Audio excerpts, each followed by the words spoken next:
Hello and welcome to the Boys Upstairs Show. This is the Week 10 NFL show in double digits. Let's go. Let's get talking some ball.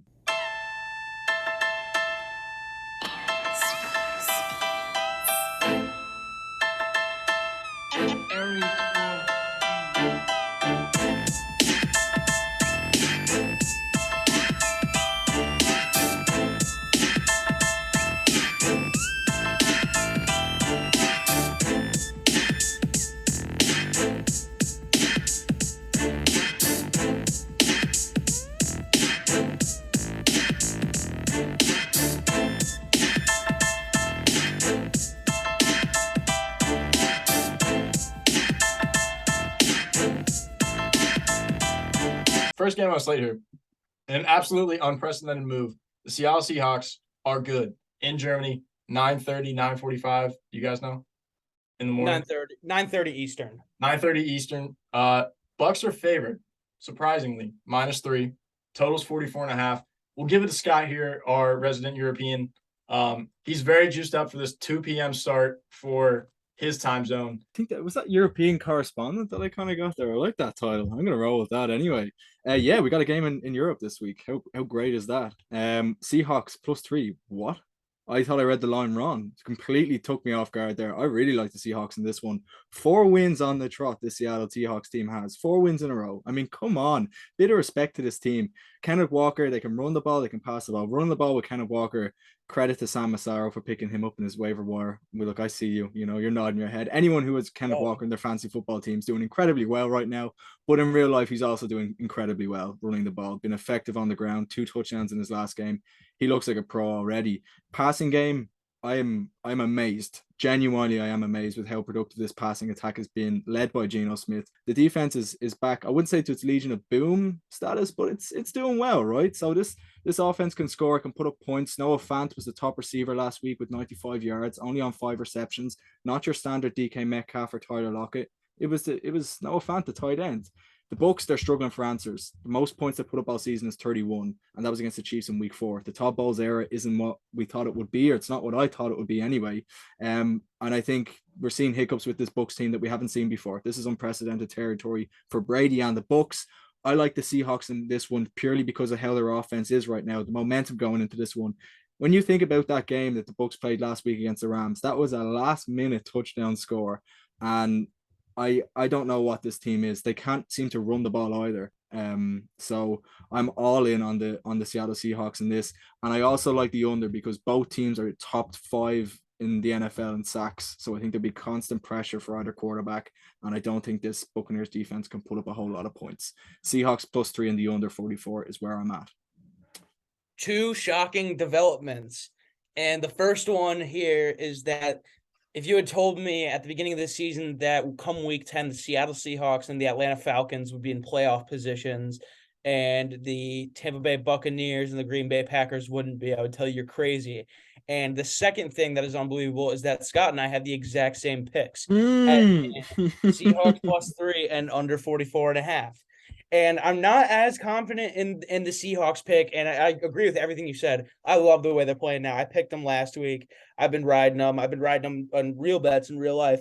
Love Kenneth Walker. Love what they're doing with the run game. Geno Smith's just been playing ball. I mean, that's all you can really say. He's just been going out there and playing. And there's something to be said about a team like that who has really low expectations. But if you think about it, the talent, they don't have that big of a talent shortage.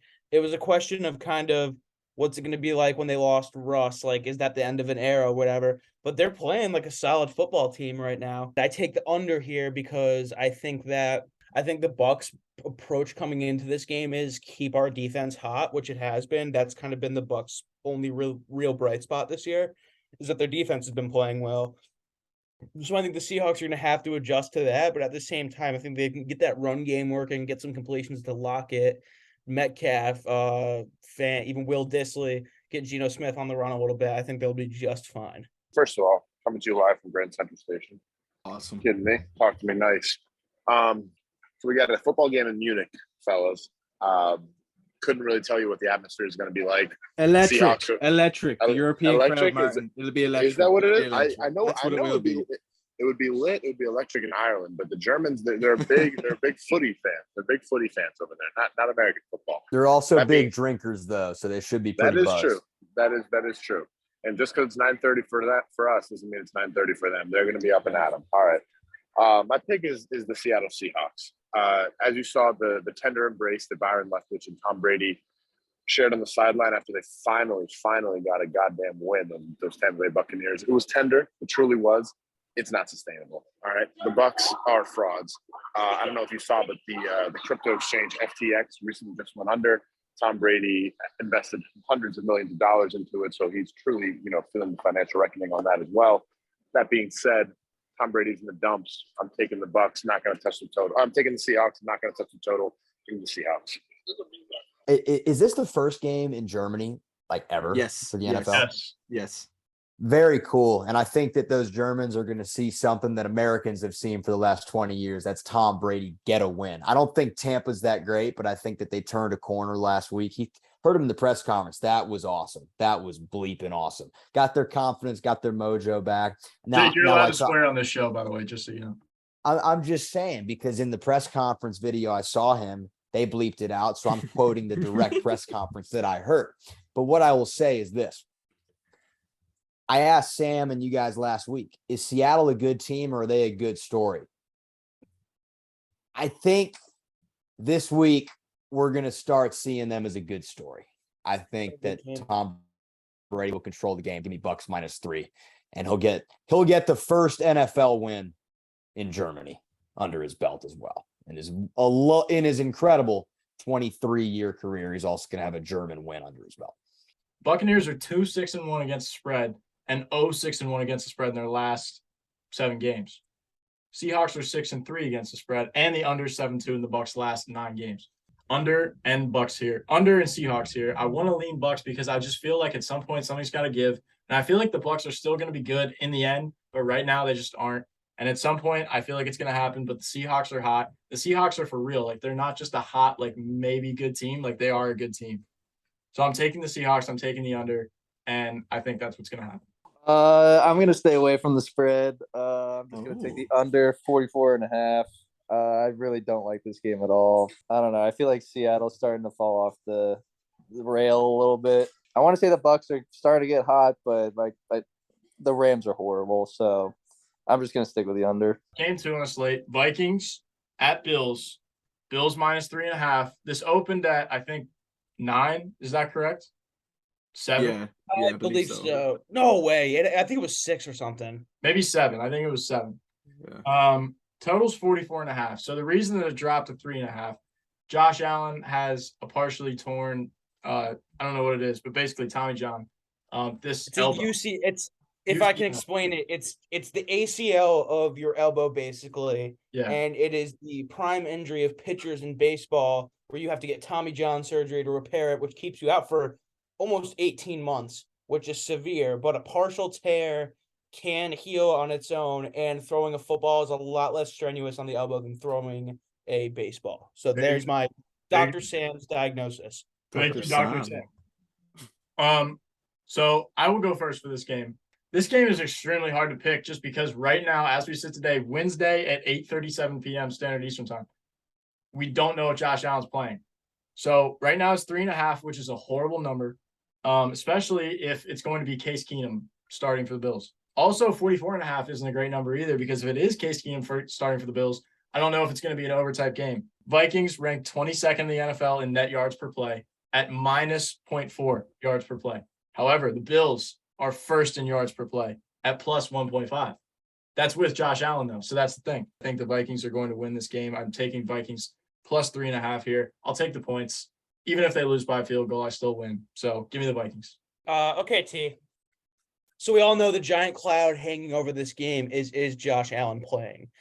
And while I don't know the status of it, I don't have any inside sources. My gut says yes, because with an injury like this, if it doesn't come out right away that he's going to miss time, then I would assume it's just based on a kind of pain basis or situational damage. I don't even know how to say it. But I think if they haven't announced he's going to be out long term, I think he plays this week. And I am going Bills -3.5. That is very contingent on Josh Allen playing. are very reliant on Josh Allen playing, and I'm also going over 44.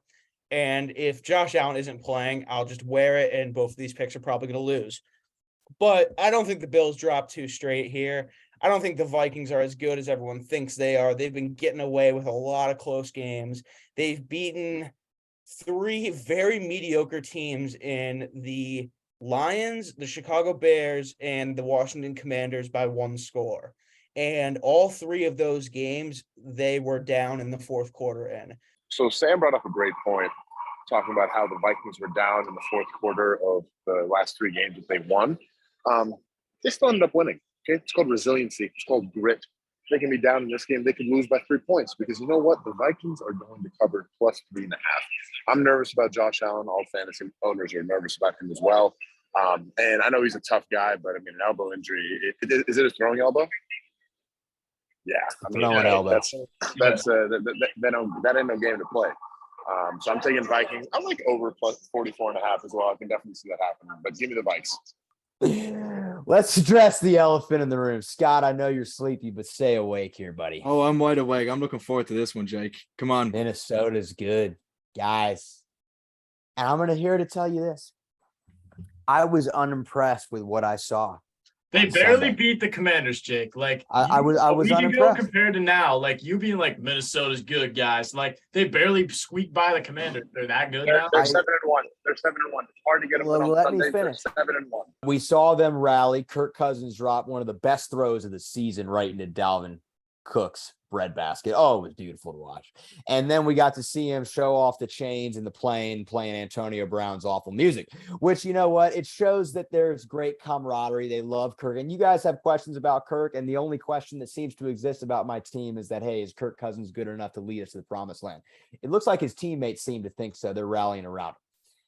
But what I will say is this. Here comes 2 legitimate Super Bowl contenders back to back, the Buffalo Bills and the Dallas Cowboys. I told Tommy and the folks last week, I want to see Minnesota go at least 1-1. These are the 2 games that really matter. Hey, listen, a win's a win against Washington. I would have liked it to have been more convincing. It wasn't.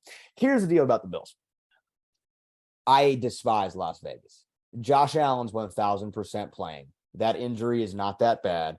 And you want to know how I know it's not that bad? Seriously, a minute after he hurt his elbow, he threw the ball 80 yards down the field right into Gabriel Davis's hands, and he dropped it. It was an 80-yard bomb on 4th and 20. His elbow didn't look like it bothered him on that play. He's without a doubt playing. I expected to come on here with the Vikings being plus 9.5, and I was just going to go absolutely berserk. That was the easiest spread in the world. Now it's 3.5. Here's the deal, though.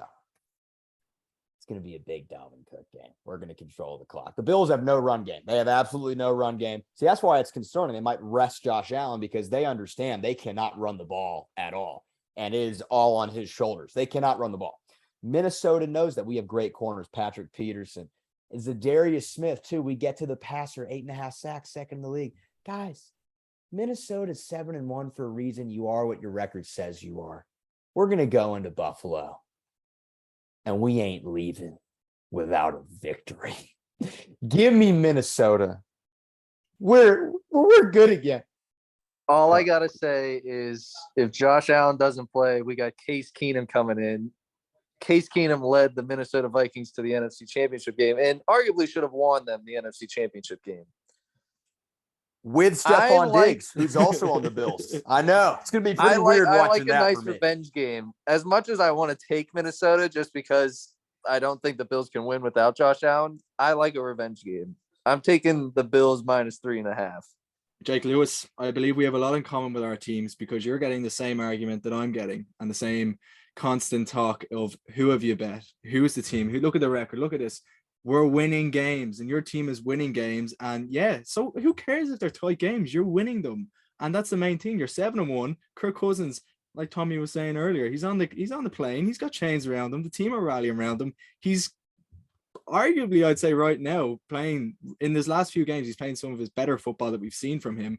And I think he's starting to believe in his ability right now. And I think the team, for the first time in a while, I think this team is believing in Kirk that he could be the difference maker in this one. So if you look at the Bucs, or not the Bucs, sorry, the Bills, like you were saying earlier, there's no run game. Josh Allen is the ground game. He had to get 2 rushing touchdowns last week to even try and get them into that game because he wasn't passing for any. He threw 2 interceptions. It's really Stephon Diggs or bust. But the Bills will struggle to close out this game if they're ahead because they can't run the ball. The Vikings can run the ball. They have Dalvin Cook, who came with a clutch winner against the Commanders. And the run game's in motion at the moment. It's looking very good. The passing game's in motion. It's looking very good. Justin Jefferson, Thielen. How about TJ Hawkinson as well? I throw him in that mix. No one's mentioned that. I think that's another great addition 9 there. So catches last week. yeah. Fit in seamlessly, gentlemen. He's the difference. He's the difference. He could be the difference. A piece like that can change the season. They're 7-1. They have not lost since week 2 against the Philadelphia Eagles, who are undefeated. Bit of respect for this team. I like them. My mind, even if Josh Allen's playing, he's not playing some of his best football in the last 2 weeks I've seen him. He hasn't looked great. Didn't look good against the Packers, and last week he did not look good against the Jets. So I like the Vikings, who are flying high, and Kirk Cousins. There's a lot of swag on that, man. Give me Vikings. So +3. Scott is joining my. I'm joining. Wow. I'm Thank joining. you so much, Scott. I No. appreciate to have a follower. We'll be the ones laughing at the end of the week, man. Let's go. I love when my team is good. Sam, it's gonna happen for you one day, buddy. Yeah, One they day have it's coming. Mhm. And you guys will see us in the NFC Championship game. And Against I the will Dallas be- Cowboys. I'll be oh Lord. God, me and Scott. I'm gonna fly to Ireland and watch the game with Scott. That would be great. That would be content. That'd be content. All right. Game 3 on the slate here. For those of you who are still watching the video, shout out you, because that game 2 is probably 15 minutes long. Hey, you're gonna do a lot of editing, bud. Yeah, that's Game gonna of be the week. a lot of editing. Go ahead. No, go ahead. I'm done. I said It it's the game of the week, so we got to It talk is the about game that of one the the week. It most. is the game of the week. It definitely is the game of the week. All right, game 3 on the slate here. This is a tough slate. I'm just gonna say that, and we've said that a couple times, but the NFL is just a lot of parity this year, so it's tough to pick a good slate. But Chargers at 49ers. 49ers coming off a bye. Chargers coming off basically barely beating the Atlanta Falcons. 49ers are -7 here. Totals 45.5. We will go ahead and throw it to Sam here for this game. Very questionable game, but Sam has the answer. I don't know about that necessarily. I've got Yeah, a no, slight- I did not tell Sam that I was going to throw it to him first, so that was completely Oh off. yeah, I was gonna say if there's anything I want to be thrown first on the locks. And I would have taken being thrown first in either of the first 2 games. This is the one I didn't want to be thrown first for. The fact that they're 7-point favorites this weekend baffles me, and I'm glad for the first time this year. Actually, I'm gonna say it my lock. Little spoiler there. 7 is a lot of fucking points. Especially when it's the San Francisco 49ers. Yes, McCaffrey is on their team now, and pretty sure because they were on bye last week, but the game before that, he got his triple crown or whatever, the hat trick, whatever they call it. But at the same time, I don't think they're going to win this game by 7. I have not been the biggest I was a huge Justin Herbert believer to start the season, but he hasn't really shown so far that he's that kind of MVP guy that we were all hoping for. And the Chargers have been kind of disappointed. They picked up Khalil Mack. Yes, Joey Bosa got hurt. Their defense is supposed to be a big strength with Brandon Staley coaching, but it really hasn't been. They got blown out by the Jacksonville Jaguars. But they kind of showed they came back for life a little bit last week. They're playing sound football, made some mistakes, but they came out with a win. I think they're going to keep this game close. May not win, may not lose, but they're going to cover 7 points. So I'm just going Chargers +7. I'm big on the 49ers. I think they got a good defense, but yeah, 7 points is way too much. And I think the Chargers are at least respectfully a little bit better than that. So I'm also going to take the Chargers +7.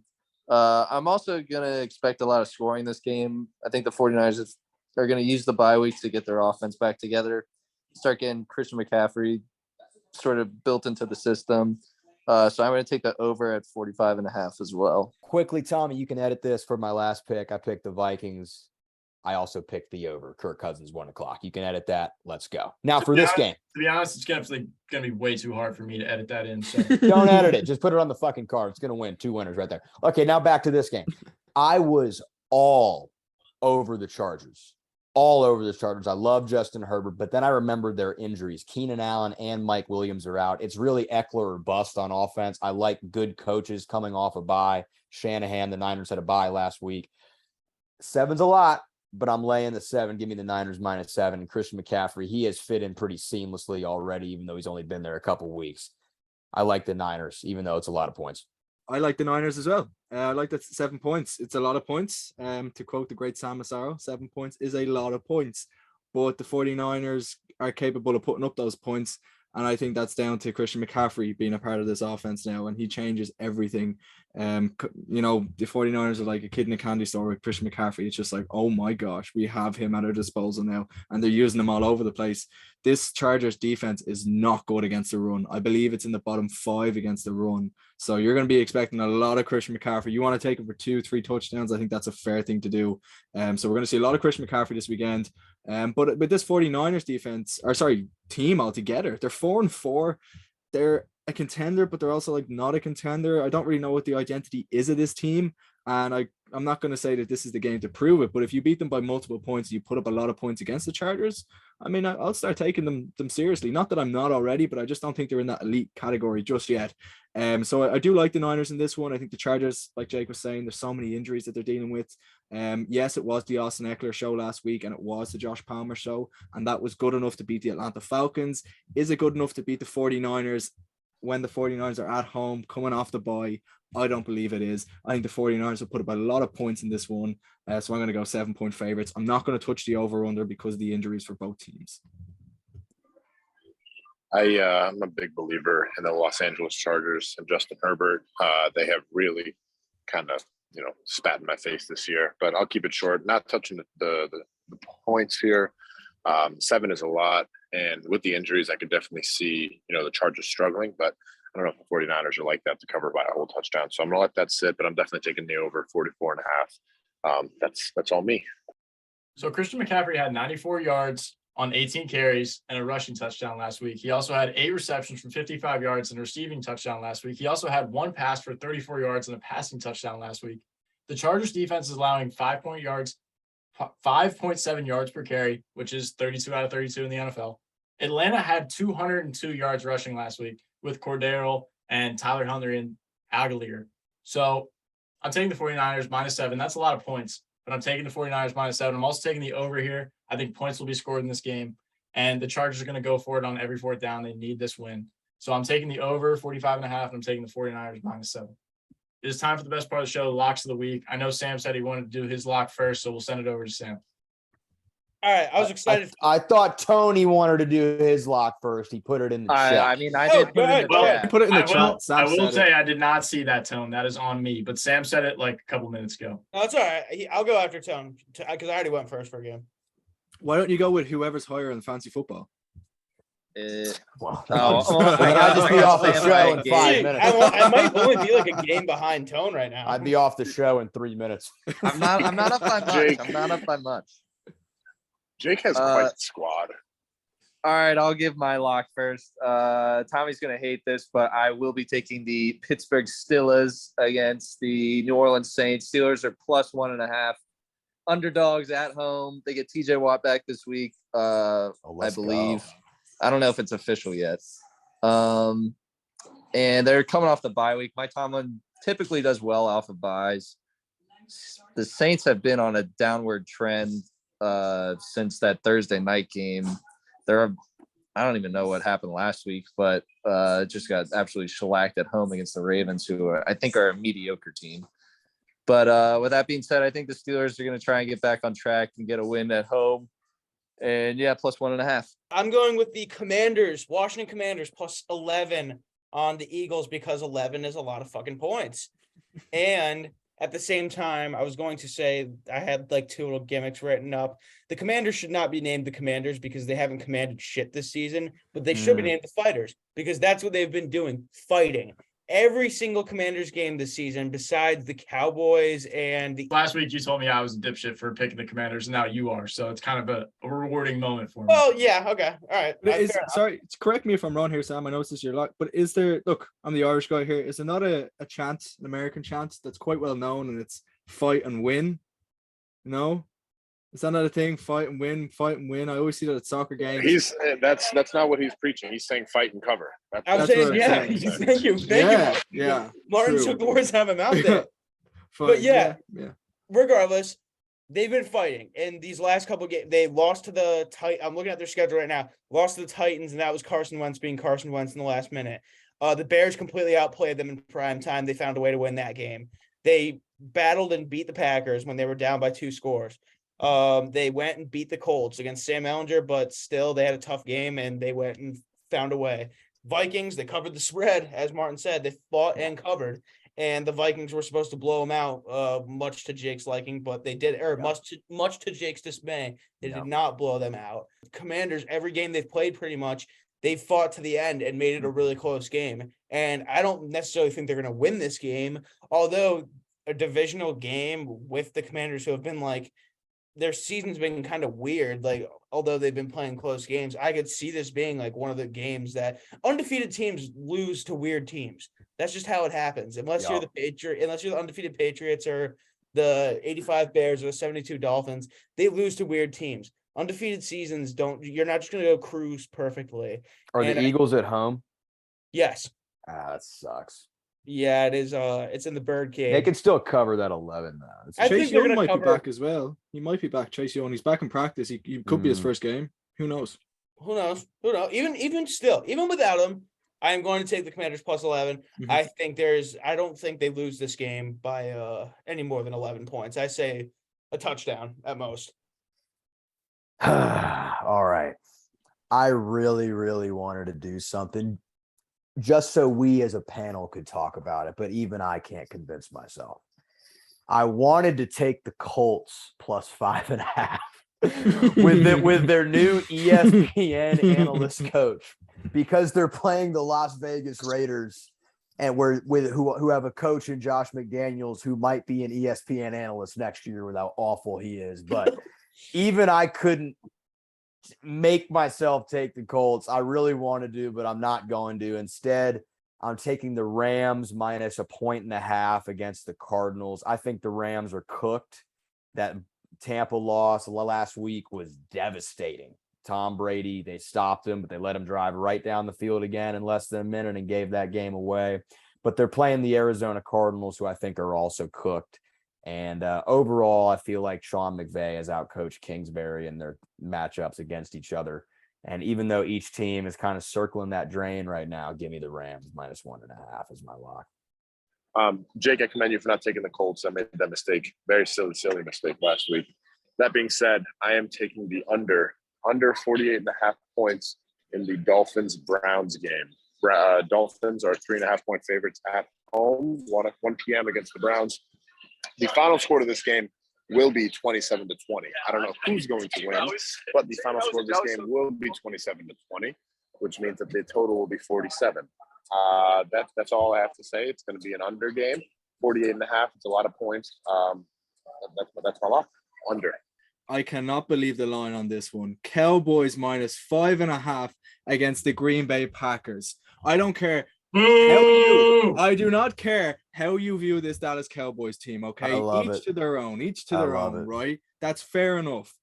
Respect them in this one. For the love of everything that's, I don't know, just respect them. Oh my gosh, this is ultimately disrespectful, this line. The Cowboys are 6-2, and the Packers are in, I don't even know how to describe them right now. It is all-out disaster mode, I'd say. Panic button press, whatever you want to call it, it's happening there. It does not look good. They put up 9 points against the worst defense in the league last week, and they ended up losing that game. Rodgers throws picks left, right, and center, and they weren't even convincing passes at all. Then he's blaming his wide receivers. It's like, how are you blaming them for a bad pass that you hit off someone else's helmet? You can't blame them, okay? Look at the wide receiving core. Romeo Dobbs limps off. It's not strong to begin with. It gets even weaker. Now who comes to town? The almighty Dallas Cowboys, who have one of the best defenses in the league. Statistically, it is one of the best defenses in the league, and there's no denying that. We lead the NFL in sacks with 33 sacks this year. We have a great turnover differential. What has Aaron Rodgers been doing these last few games? He's been turning the ball over.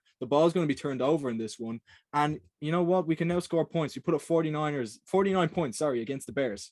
Bears have a pretty decent defense, I will say so, and a good passing defense as well. So we can score points, we can stop points on our behalf as well. So I think the Cowboys -5 is the only reasonable thing here. I just don't see how it's only -5. I would have taken the Cowboys -10. Honestly, would have. Tony Pollard now gets 3 touchdowns and over 100 yards in his first game as lead back. It's all coming together in Dallas. Throw Odell Beckham in the mix. Come on. Let's get hyped. This is happening. If the game was in Dallas, they would be favored by like 12 points or whatever. Yeah. I think that the people that the great people in Vegas just still think that Aaron Rodgers is capable of making magic happen. But I agree with you. That's a very, very solid pick. My lock of the week. I'm going with another total. I think I'm not wrong in saying this, on a 6-0 undefeated lock win streak. I've been essentially undefeated for 3 weeks in a row. I only have 1 loss in 3 weeks. 1 wrong pick in 3 weeks. My lock of the week here, under 36.5 in the Denver Broncos versus Tennessee Titans game. The under is 7-1 in the Broncos' last 8 games, and the under is 5-0 in the Titans' last 5 games. The Titans like to run the ball. Titans have the best running back in the NFL. They're going to be able to control the run against the Broncos. I think the Broncos literally can't score points. So I like the under. I know it's in the 30s. I know it's 36.5. But as Sam said once upon a time, that's the type of game where it still goes under anyway, because both these teams can't score points. So give me the under, and I will remain undefeated. That The amount might of be good the points I lowest. make on the show. It's That just- might be the lowest over/under in an NFL game I've ever heard. What was that? It 30 is- what? It is super low, 36.5. I've never Crazy. seen a lower Do over/under. you think that both of these But I agree with you. Like, if I had to take Tommy, a side, I would take that's the a under. big brain pick. That's a very big brain pick. I love like, that. I know that it's a really low total, but like, can I imagine both these teams scoring like 18 plus points? No. It's gonna be Well, once that 13 to Five, 10. that's 5 touchdowns. There you go. That game's going to be like 21-10. And we've all seen it. The Titans cannot pass the ball downfield. Malik Yeah, that Willis, was I ugly. think he said 70 yards passing. Malik Willis has had, like, I think I'm not wrong in saying this, like 7 completions over the last 2 games. Mhm. Like, They- that they is don't- fucking insane. They don't He pass the ball. can't. He doesn't know how to His read max a is like defense. 77 or 78 yards passing. And then I know Robert Woods in his first game with Malik Willis caught 3 receptions or 2 receptions for 25 yards. How That was it. about Mr. Unlimited? Exactly. He's not much better. Like, so I like the under in that game. But did everybody go? Everybody went. Thank you for watching. Please like and subscribe. If you've watched this long, shout out you, because this is probably going to be a long one. Like and subscribe. Like and subscribe. Grab, baby. Stay tuned and like and subscribe.